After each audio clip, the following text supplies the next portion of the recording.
Olá, boa noite.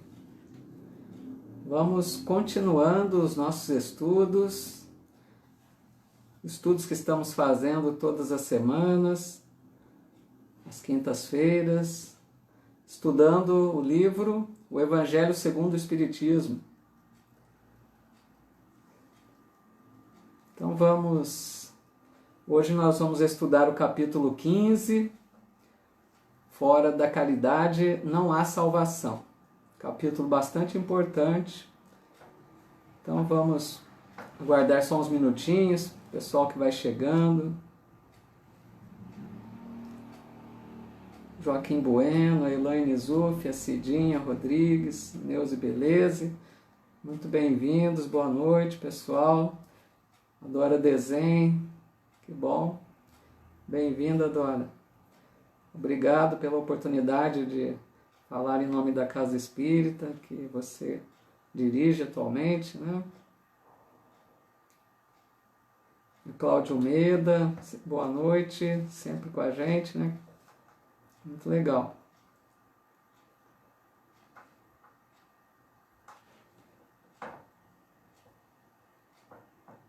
Estamos esperando só uns minutinhos para que a gente possa começar, tá bom? Entra uns minutinhos antes para deixar tudo em ordem, para que as pessoas possam chegar.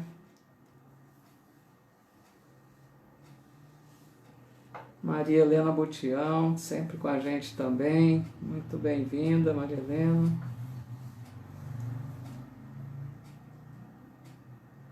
A Sônia Fávero, muito obrigado pela presença.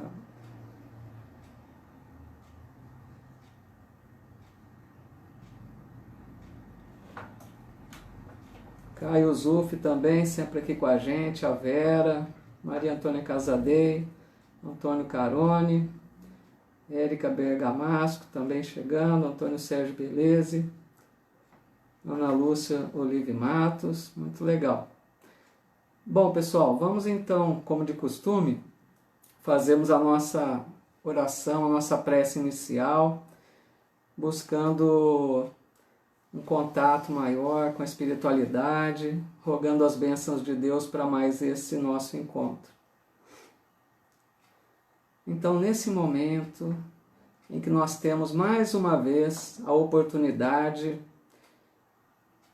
de refletirmos sobre os ensinos tão importantes que Jesus nos deixou, vamos todos juntos pedirmos a Deus, nosso Pai, que nos ilumine, que nos abençoe, para que nós consigamos assimilar o maior conteúdo possível dessas lições tão profundas que nós vamos aprendendo a conhecer mais aprofundadamente com o passar do tempo. Nós vamos amadurecendo e nós vamos entendendo cada vez melhor essas lições do Cristo. Que nesse momento nós consigamos manter uma boa sintonia espiritual para recebermos as bênçãos de mais alto. Que Jesus nos abençoe, nos ilumine e nos ajude a mantermos essa união nesta hora. Estamos todos unidos pelo pensamento, estamos todos em busca desse alimento da alma. Que nós consigamos em mais esta noite realizarmos uma reunião virtual, mas com bastante proveito para todos nós.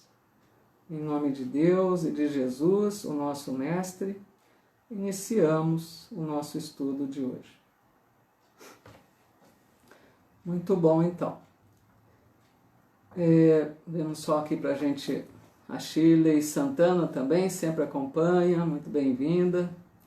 A Lourdes também está sempre aí, irmã da T. Muito boa noite, gente. Muito legal. Então, nós vamos hoje, como disse, né, estudarmos o capítulo número 15. Fora da caridade não há salvação. Primeiramente, vamos só fazer uma observação a respeito da palavra salvação. Porque vamos tentar entender como como a doutrina espírita nos mostra, nos ensina essa questão? Porque creio que essa palavra era interpretada de uma forma pelos nossos irmãos católicos, só para que a gente entenda uma comparação aí, porque a igreja sempre ensinou que a alma, assim que abandonasse o corpo, ou seja, quando passasse pelo fenômeno da morte, a alma então seria ou condenada a um inferno eterno, ou seguiria para regiões felizes do paraíso, do céu.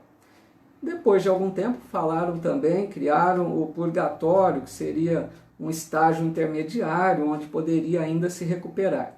Mas imagine então a alma que ao deixar o corpo poderia ser condenada a um inferno pela eternidade, sem condições de retornar, de progredir, de voltar, de ter uma nova chance. Então essa palavra salvação era bastante pesada, porque essa alma precisava ser salva do inferno, salva de uma condenação eterna. E a doutrina espírita, então, como nós aprendemos com a doutrina espírita que a ideia de inferno não faz sentido, com todo o respeito que temos a outra crença, mas com a doutrina espírita nós entendemos que não faz sentido a ideia de um inferno eterno, porque nós entendemos que Deus, que é o Pai de todos, infinitamente bom, misericordioso e sábio, ele jamais teria criado um filho, sabendo que esse filho seria um dia condenado a penas eternas.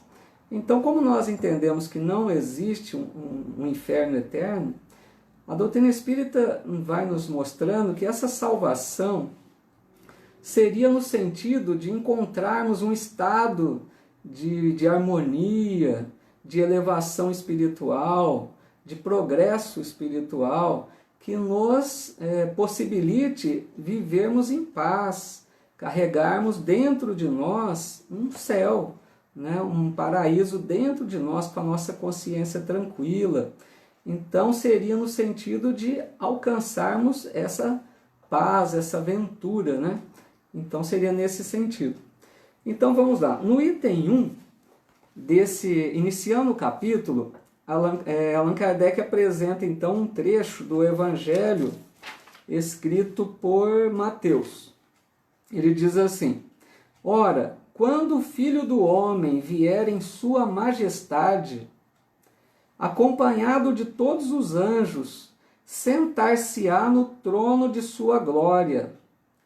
Reunidas diante dele todas as nações, separará uns dos outros, como o pastor separa dos bodes as ovelhas, e colocará as ovelhas à sua direita e os bodes à sua esquerda. Então nós percebemos aqui podemos aqui analisar várias situações. Primeiro, que começa dizendo sobre uma possível volta de Jesus, né? Que algumas religiões acreditam que Jesus voltará em corpo físico ainda na Terra, que ele encarnará novamente na Terra. E com a doutrina espírita, pelo que eu pude estudar e entender, vai ficando claro que, pelo que eu pude entender, se vocês quiserem até emitir suas opiniões, isso eu estou falando do que eu pude assimilar.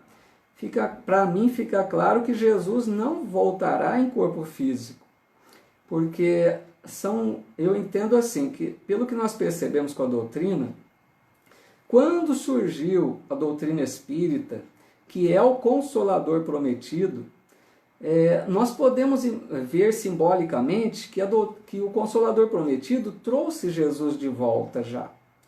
Porque a doutrina espírita veio relembrar todos os ensinos de Jesus, veio nos aprofundar no entendimento daqueles ensinos mais complexos que ele deixou, e conforme nós seguimos os seus exemplos, nós estamos relembrando a Jesus, Ele está vivendo em nós conforme nós vamos amadurecendo espiritualmente. E eu creio que vai chegar num ponto mais alto desse retorno de Jesus simbolicamente, com a efetivação de uma terra regenerada. A hora que a terra realmente estiver na condição de mundo regenerado, as pessoas que habitarão a terra, os espíritos que habitarão a terra encarnados, estarão numa condição bem melhor de fraternidade, de paz, vivendo harmoniosamente. Então eu creio que essa vinda de Jesus está nessa condição de voltar em cada um de nós, voltar relembrando seus ensinos através da doutrina. E também não sabemos quem pode também dizer se Jesus, no momento da terra transformada, não pode deixar uma mensagem de boas-vindas, de boa estadia no mundo novo. Então, assim, tudo isso são hipóteses que nós formulamos, mas creio que em corpo físico não haveria essa necessidade, pelo que a doutrina vai nos mostrando. Mas fica aí a colocação, se alguém quiser emitir a sua opinião, a gente troca ideias. Bom, depois ele fala então aqui sobre a separação, né? Jesus sempre comenta sobre essa separação do trigo e do joio, dos bodes, como ele diz aqui, e das ovelhas. Ele sempre falava de parábolas citando essa possível separação. Então muitos interpretam como o juízo final. Cada religião faz a sua leitura dessa colocação de Jesus, né? E a doutrina espírita nos deixa bastante claro que vai haver sim uma grande separação, mas não em um momento único. Não vai ser aquele dia determinado que vai acontecer essa separação. Porque nós entendemos que a Terra está passando então por essa grande transição. Ela está deixando de ser mundo de expiações e provas para se tornar um mundo bem melhor, chamado mundo regenerador. Então, muitos espíritos muito rebeldes, espíritos ainda arraigados no mal, aqueles que estão tendo as últimas oportunidades reencarnatórias na Terra, vai chegar um determinado momento que eles serão impedidos de reencarnar na Terra, devido ao seu comportamento de maldade e de agressividade. Então eles já serão exilados da Terra para um mundo em condição inferior, para que eles possam levar o conhecimento, mas expiar as suas faltas e até colaborar com a humanidade daquele planeta que está ainda em fase inicial de progresso espiritual.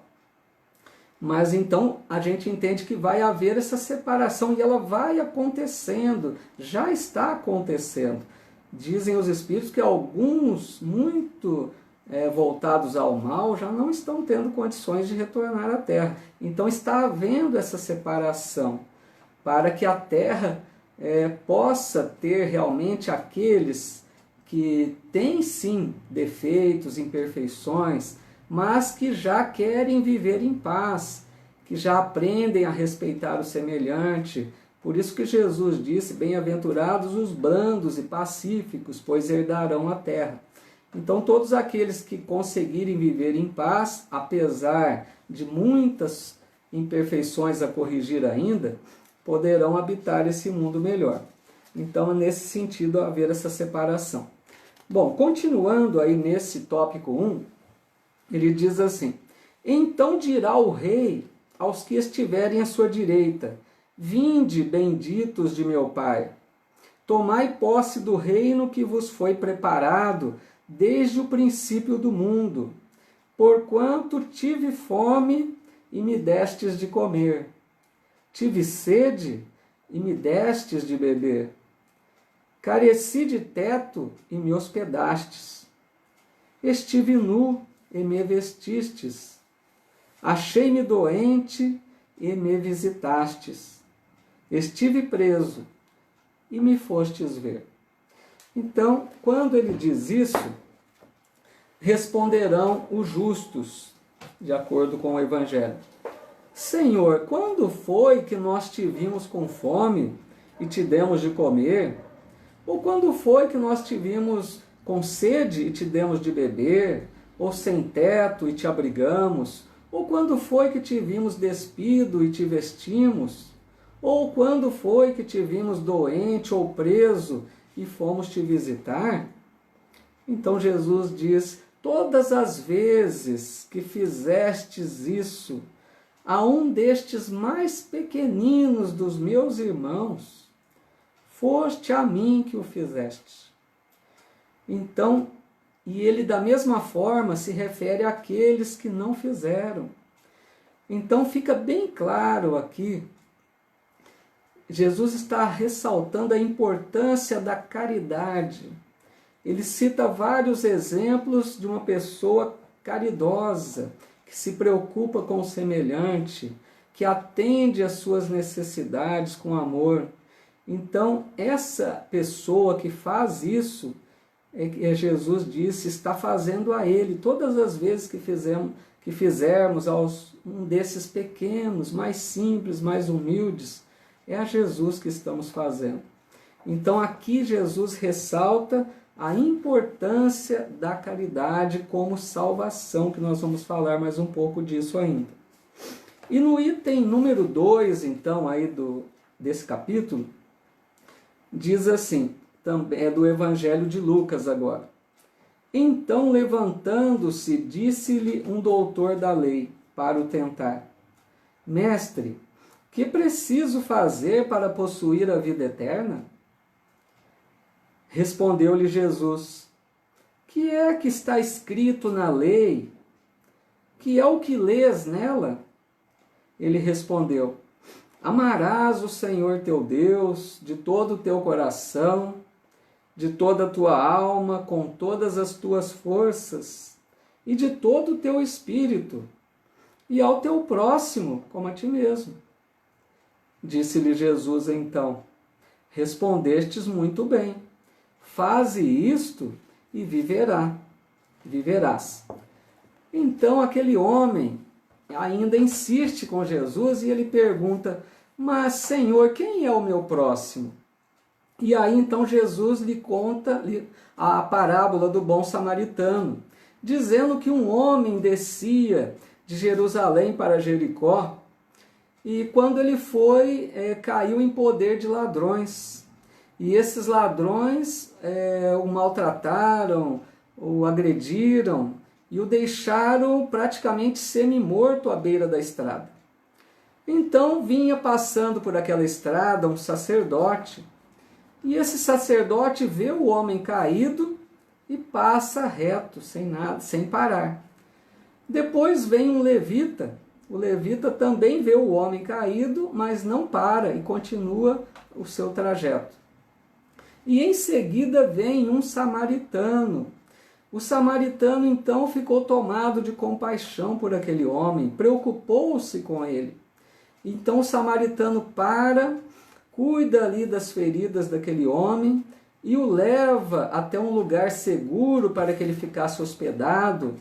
E então esse samaritano deixa um pagamento de adiantamento ao dono daquela pousada e lhe diz que na volta da sua viagem ainda acertaria com ele o que fosse mais necessário de acordo com os gastos que aquele homem pudesse ter. Então Jesus, depois de contar isso, ele pergunta: qual destes te parece ter sido o próximo? E o homem então responde que foi aquele que agiu com misericórdia.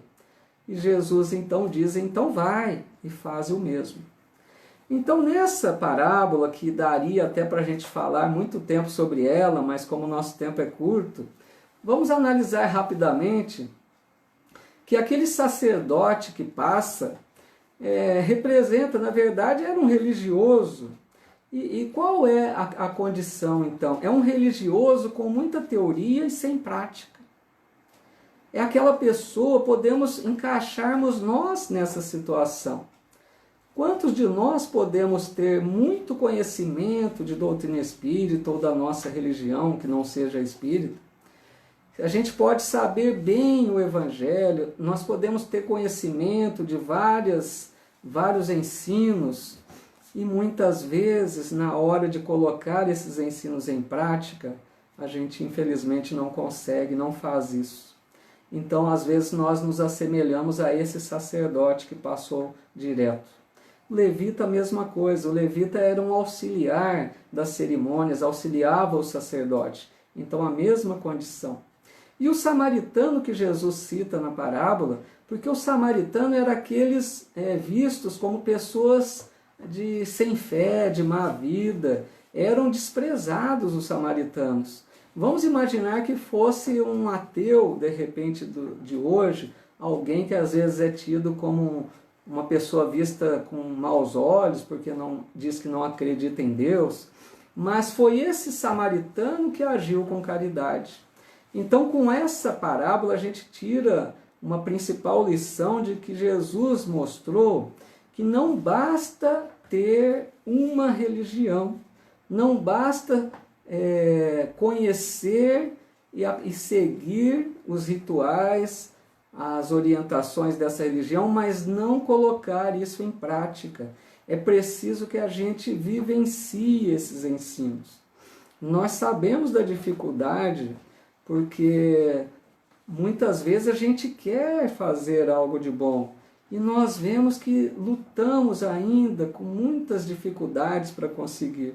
Mas é importante que a gente não desista, que a gente persista nesse trabalho, porque é muito importante essa caridade verdadeira que vamos falar um pouquinho ainda.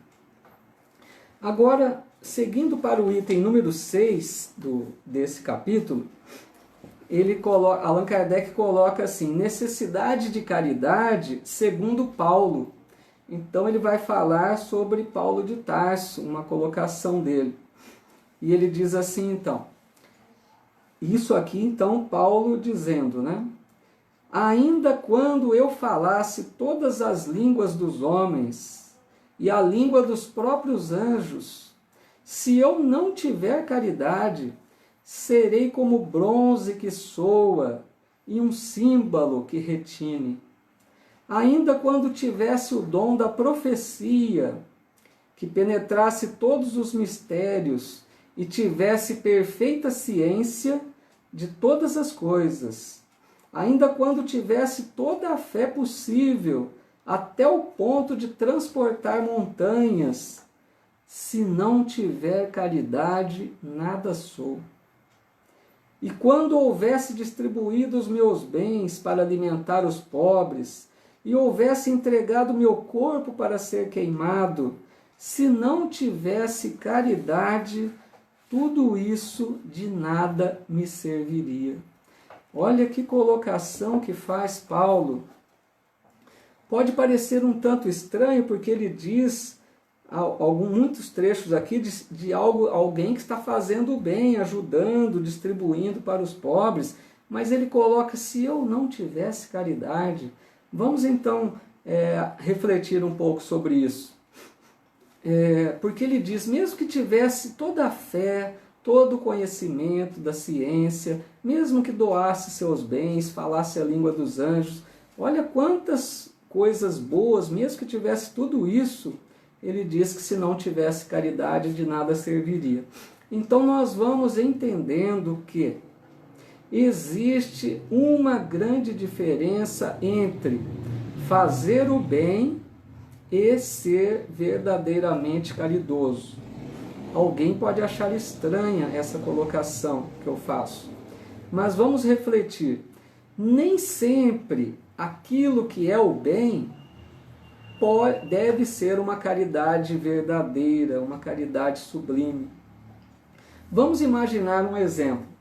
Vamos imaginar uma pessoa, como é comum no meio espírita, que trabalhe em uma forma assistencial, numa forma de levar auxílios aos mais necessitados. Por exemplo, aqueles grupos que se reúnem para levar sopa para aquelas pessoas de rua, ou algum alimento, algum alimento que possa, né, matar a fome dessas pessoas.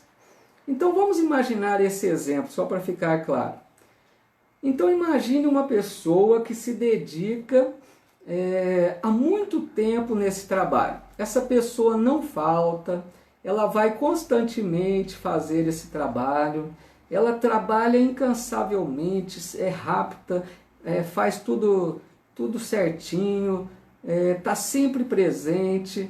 Mas essa pessoa, se ela não estiver envolvida em sentimento de amor verdadeiro por aquilo que ela faz, pode chegar um momento que ela vai começar a ficar estressada, começar a ficar agressiva, de tanto fazer aquilo, vai cansando, essa pessoa ela pode começar a mostrar formas de uma certa irritação até, porque essa pessoa pode estar ali porque ela entendeu que é preciso fazer o bem para ter algo de bom na sua vida. Não é nada mal, isso é o estágio inicial que nós passamos. A gente vai aprendendo que fazer caridade é bom, mas às vezes aquela pessoa não está ali movida de amor verdadeiro, de compaixão. Então essa pessoa, ela está fazendo o bem, porque ela está levando alimento, está atendendo pessoas carentes, ela está proporcionando condições melhores de vida para aquelas pessoas. Mas o que nós precisamos entender é o que acontece dentro dessa pessoa que está trabalhando. Será que modificou alguma coisa dentro dela? Se não tem esse sentimento verdadeiro, ela não transformou-se interiormente. Então ela fez o bem, mas não conseguiu atingir o nível de uma caridade verdadeira. Para a gente reforçar mais essa ideia, eu vou trazer aqui agora um trechinho de uma mensagem de Emmanuel, que ele chama Caridade Essencial. Ele diz assim, então: antes, porém, da caridade que se manifesta exteriormente nos variados setores da vida, pratiquemos a caridade essencial, sem o que não poderemos efetuar a edificação e a redenção de nós mesmos.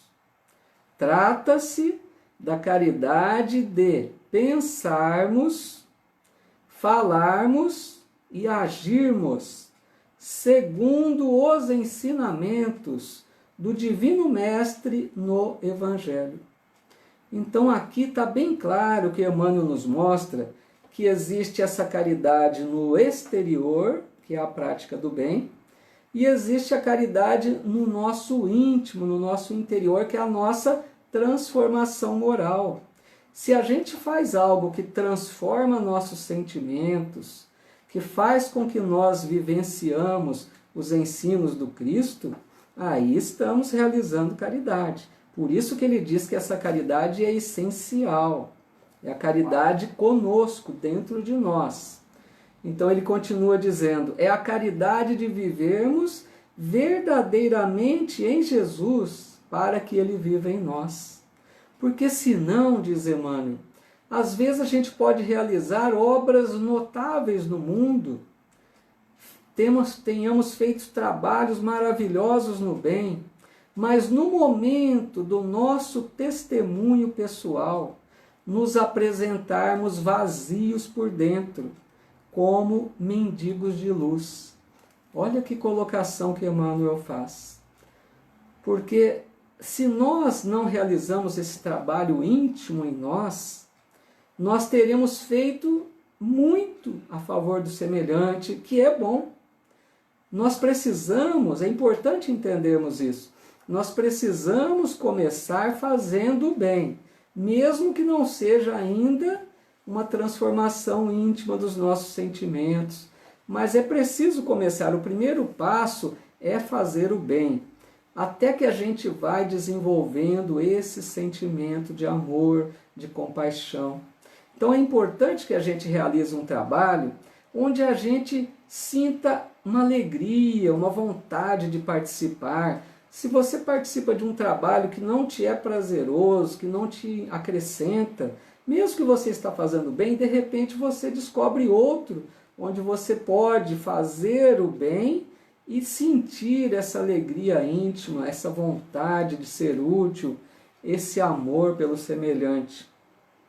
E aqui eu até me lembro rapidamente de um exemplo muito marcante. Quem quiser ler o livro Voltei, livro escrito, ditado pelo Espírito Irmão Jacó, psicografia de Chico Xavier.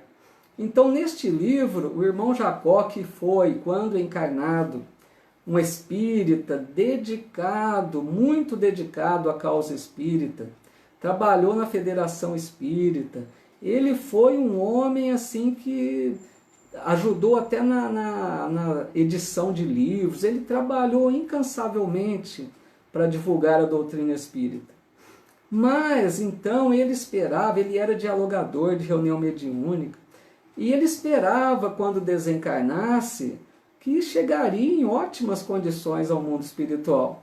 Então ele vem nos contar a sua história, de quanto ele sofreu ao perceber a sua chegada ao mundo espiritual, que ele chegou muito assim aquém daquilo que ele esperava. Ele não tinha a chamada luz espiritual. Ele olhava para companheiros seus que foram muito mais simples que ele, que mostravam essa luz, e ele não. Então ele sentiu uma grande frustração, e depois ele foi entendendo que ele foi isso que Emmanuel cita aqui. Ele realizou obras notáveis no exterior.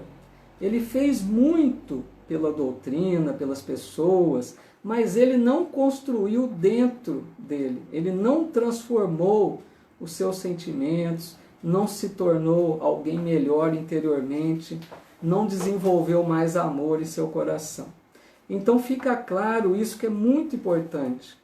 Porque esse capítulo, quando diz fora da caridade não há salvação, é essa caridade essencial, verdadeira.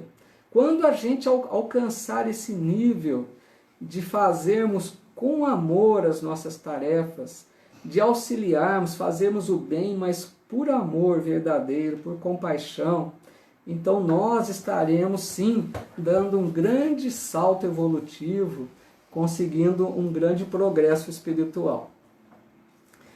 Agora, então, quase já terminando o nosso estudo de hoje, no item número 8, Allan Kardec coloca assim: fora da igreja não há salvação, fora da verdade não há salvação.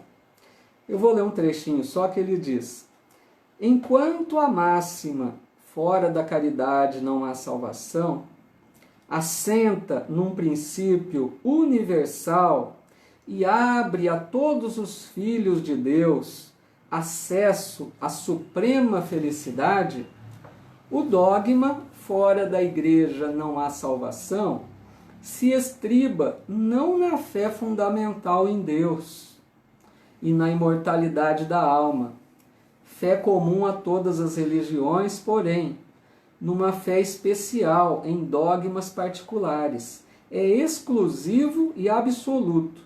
Então aqui Allan Kardec, nós vimos até no filme, naquela cena em que ele vai conversar com o padre, porque Allan Kardec não concordava com essa máxima da igreja, porque a igreja se colocava ou se coloca, não acompanho atualmente, mas a igreja colocava a situação de que era necessário a pessoa viver ligado à igreja, unido aos princípios da igreja, para que ela fosse salva. Por isso a colocação fora da igreja não há salvação.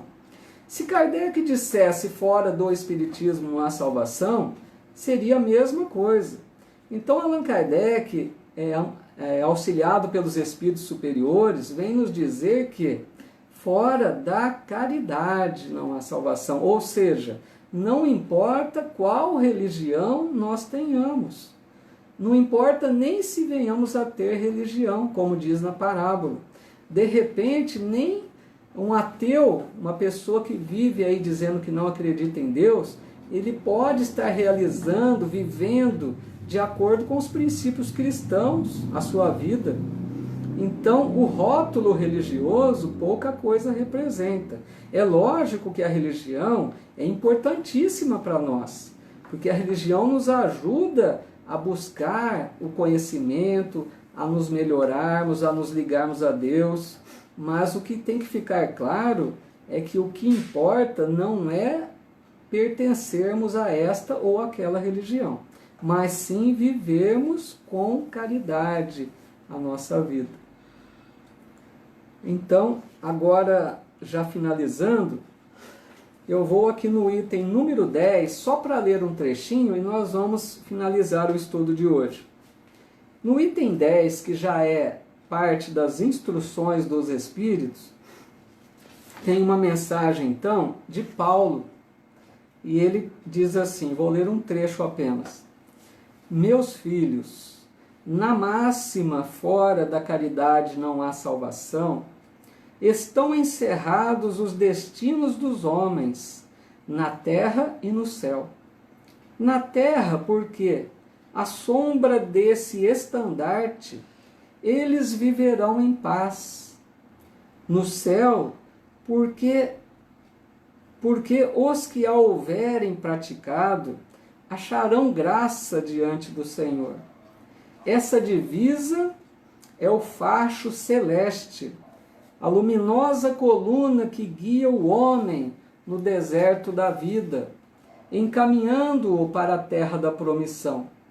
Ela brilha no céu como a auréola santa na fronte dos eleitos, e na terra se acha gravada no coração daqueles a quem Jesus dirá: passai à direita, benditos de meu Pai. Reconhecê-los-ei pelo perfume de caridade que espalham em torno de si.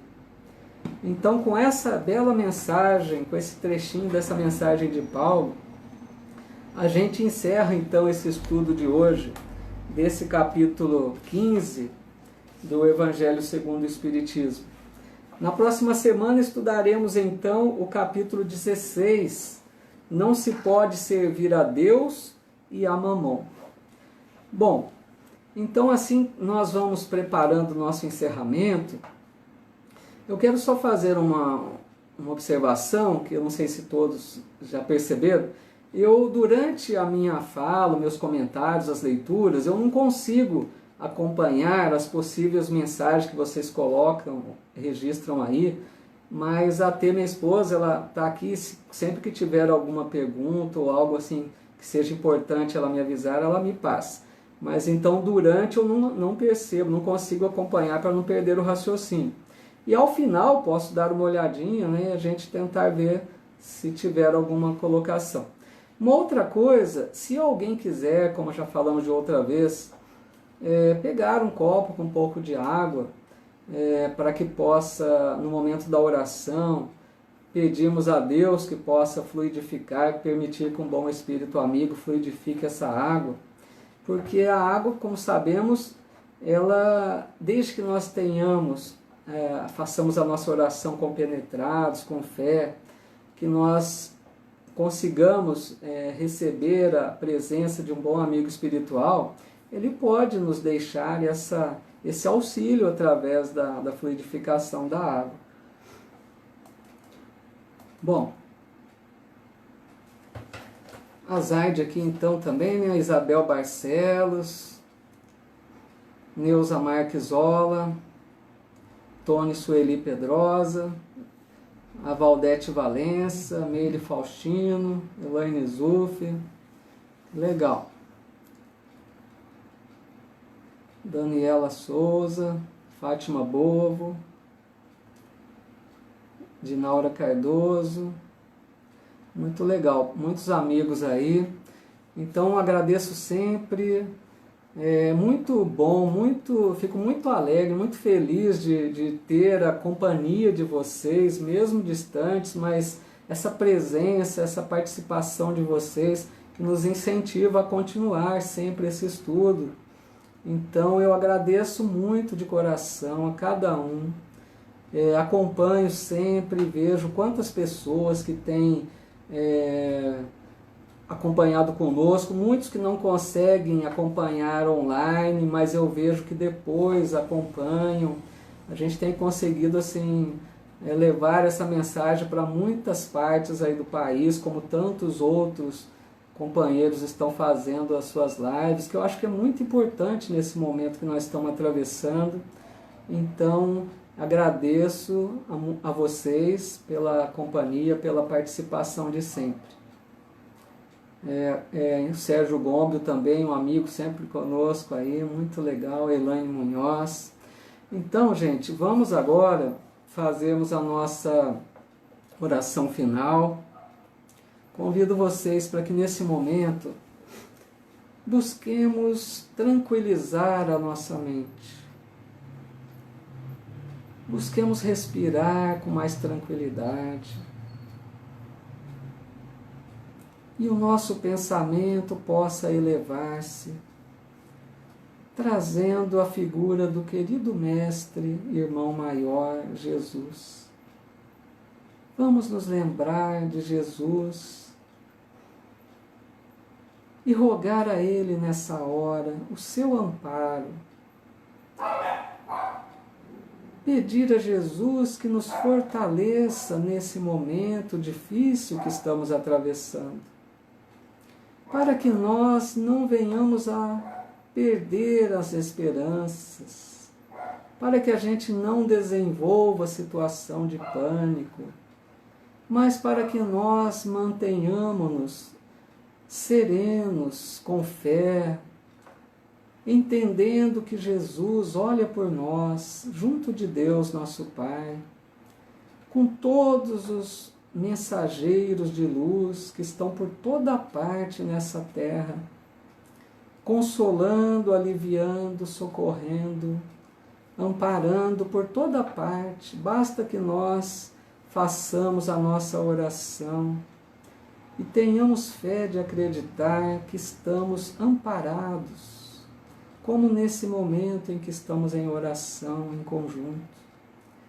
Podemos ter a certeza que espíritos do Senhor, os anjos como queiram entender, aqueles enviados de Jesus estão juntos de nós, estão nos amparando, estão nos fortalecendo, estão fluidificando as nossas águas, estão nos ajudando a mantermos bons pensamentos nesse momento, para que a gente prossiga com fé, com coragem. Essa fase vai passar, tudo isso que estamos enfrentando, que é bastante difícil, mas nós vamos vencer isso.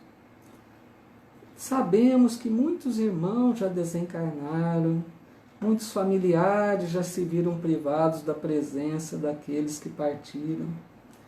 Então, nesse momento, convido vocês para que nós possamos orar por aqueles que já desencarnaram, para que sigam em paz, para os familiares que ficaram, para que mantenham a fé, não desanimem, não se revoltem, mas peçam a Deus que os fortaleça.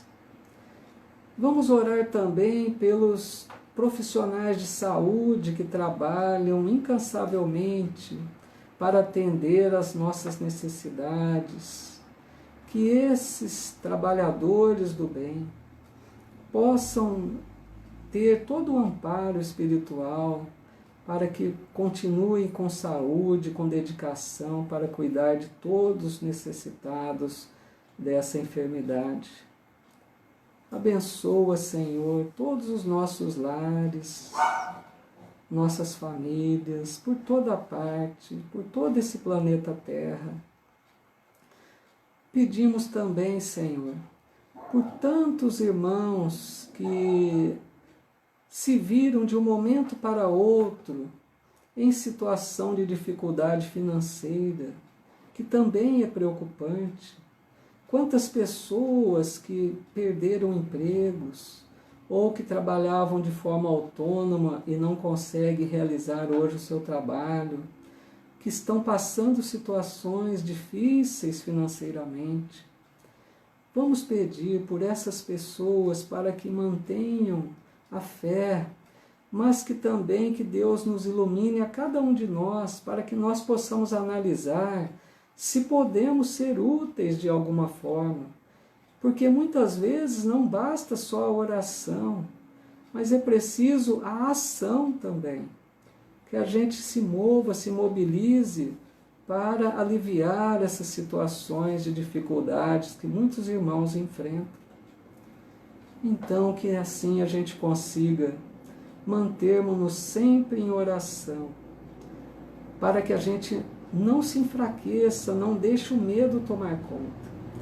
O nosso sistema imunológico, quanto mais nós nos mantemos em fé, com confiança, mais nós fortalecemos o nosso sistema de defesa. Então é muito importante mantermos-nos serenos, tranquilos, confiantes, com esperança. E a oração nos ajuda a mantermos esse estado de alma.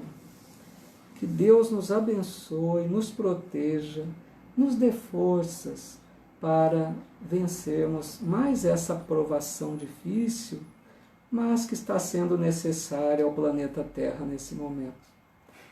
Confiamos em Deus e vamos prosseguir com fé e com amor em nosso coração. Então, assim, meus amigos, nós vamos encerrando mais uma noite de estudos. Desejo a cada um de vocês muita paz, que Deus abençoe seus lares, suas famílias. Possamos nos encontrar aqui na próxima semana. Um abraço a todos, uma boa noite, fiquem com Deus.